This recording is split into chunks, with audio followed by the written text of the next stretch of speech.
투자를 안 했으면 어떻게 됐을까라는 생각이 더 들죠. 저녁 8시부터 새벽 2시까지는 공부를 했어요.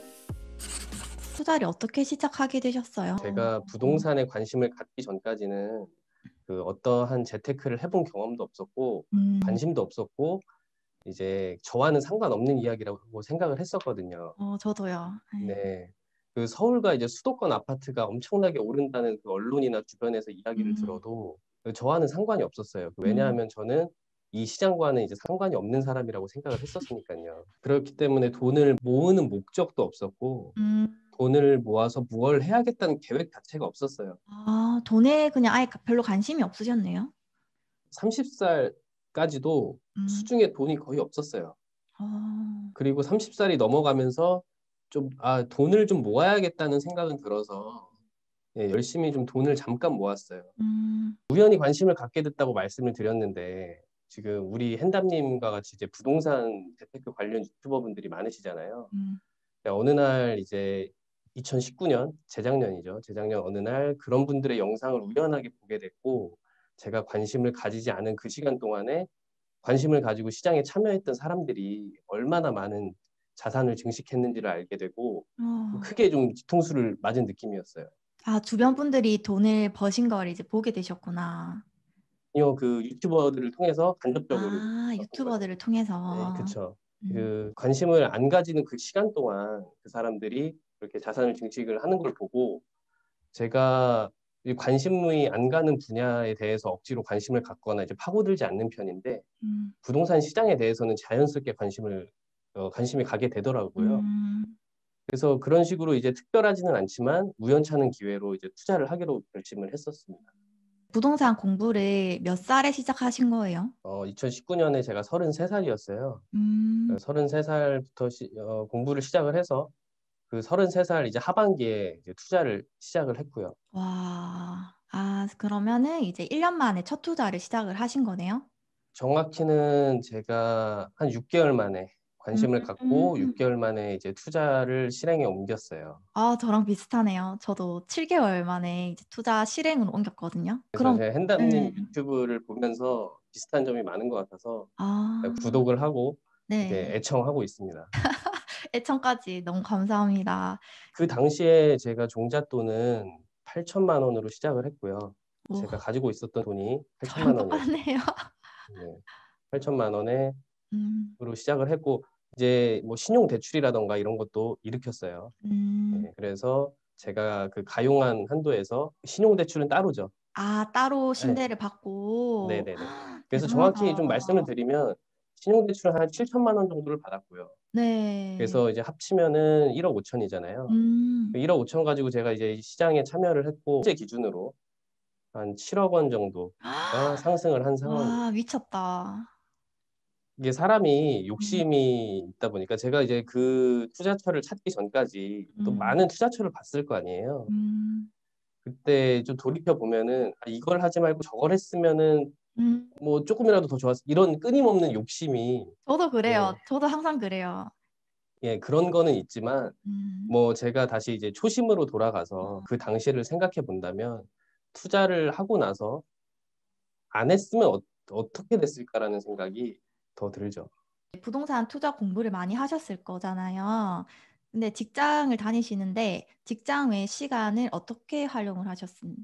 제가 우선 평일에 직장을 다니면서 퇴근하면은 이제 저녁 8시부터 새벽 음. 2시까지는 이제 공부를 했어요. 새벽 2시까지 공부를 하셨다고요? 네, 하루에 한 6시간씩 했던 것 같아요. 6시간씩? 네. 근데 대박이다. 그게 되게 장시간이 아니고 네. 그 기간은 되게 짧았어요. 제가 본격적으로 이제 투자를 시작하기, 음, 그러니까 첫 매수를 하기 직전 한 달 동안 음. 예, 그렇게 했었어요. 아니, 저도 생각해보면은 네. 투자하기 직전에 진짜 공부 많이 하는 것 같아요. 그쵸? 맞아요. 투자를 하겠다는 그 뚜렷한 목적 의식이 있어야 맞아요, 이제 맞아요. 공부를 진짜. 집중적으로 효율적으로 하게 되는 것 음, 같고요. 그리고 hen담님도 아시겠지만 투자를 하고 나서가 더 본격적으로 관심을 갖게 되고 음, 이제 향후에 이제 방향이라던가 음. 어떤 그 시장 분위기를 더 파악하기 위해서 공부를 하게 되는 것 같아요.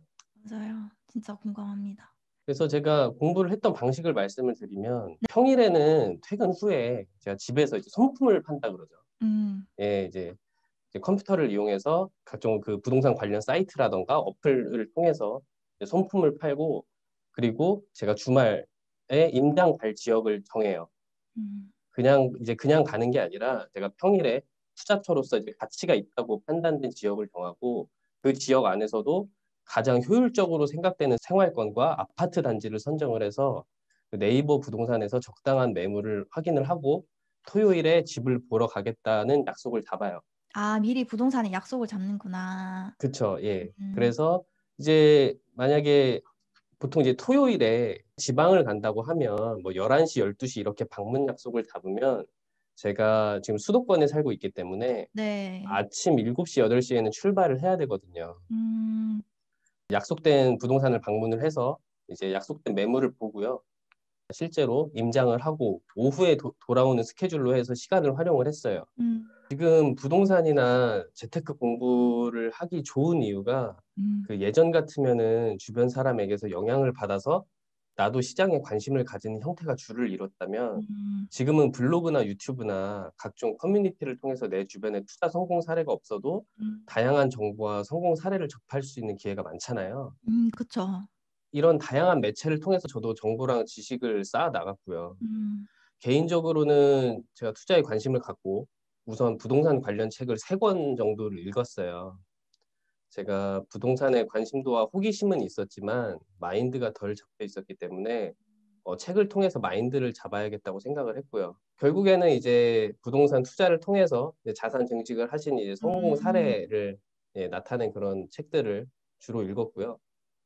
근데 한 3권 정도 읽으니까 이제 내가 가야 될 방향성이 이제 맞겠다 싶어서 저도 이제 시장에 참여를 하고자 음. 그렇게 이제 마음가짐을 다잡는 계기로 삼았어요.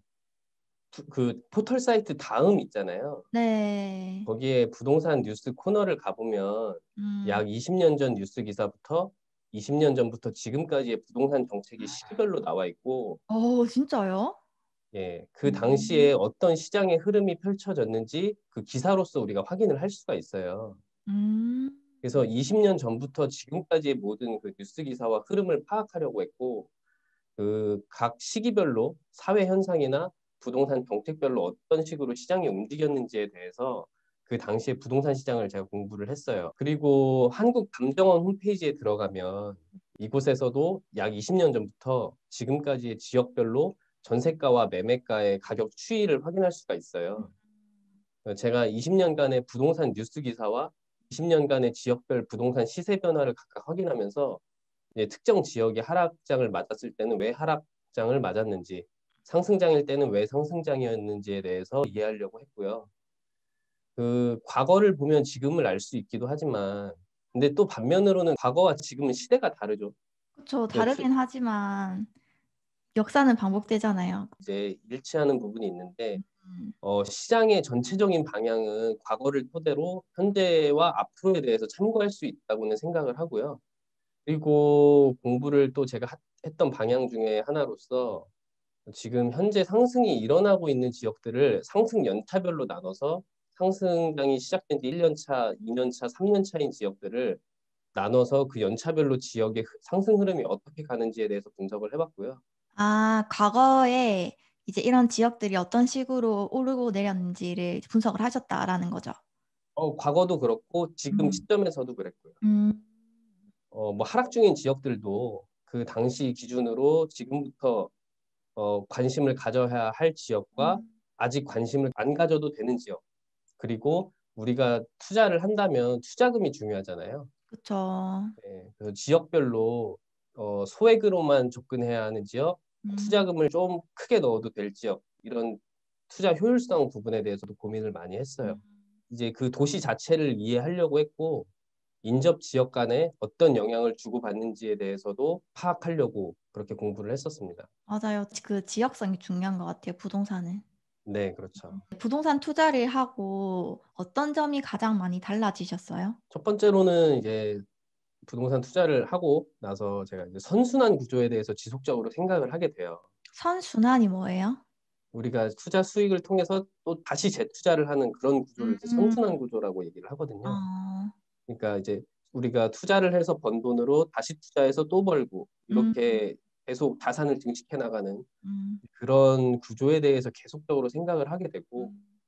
투자를 시작하고 나서 제 스스로 이제 목적 의식이 분명해지고 이제 가치관의 정립이라던가 음. 인생의 방향성에 대해서 좀 분명해지는 것 같아요. 진짜 인생의 방향성이 달라지는 것 같아요. 네, 네. 그래서 이게 투자를 하기 전보다 오히려 투자를 하고 나서 제가 투자를 하기 전에는 이제 몸으로 이제 임장도 가고 이제 몸으로 뛰는 경우도 많았지만 이제 지금은 그런 게 덜 하다고 해도 고민 자체는 그 당시보다 지금이 훨씬 많이 하는 것 같아요. 그리고 두 번째로는 투자를 하기 전에 관심을 가졌던 정도보다 지금 제가 말씀드린 것처럼 투자를 하고 나서 그 관심도가 훨씬 높아져요. 그래서 시장에 참여한 입장에서 아무리 관심이 많았다고 한들 그 비참여자에 비해서 그 관심도라던가 실제로 매수나 매도를 경험하게 되면 그 관심도라던가 전문성 자체가 달라진다고 보거든요.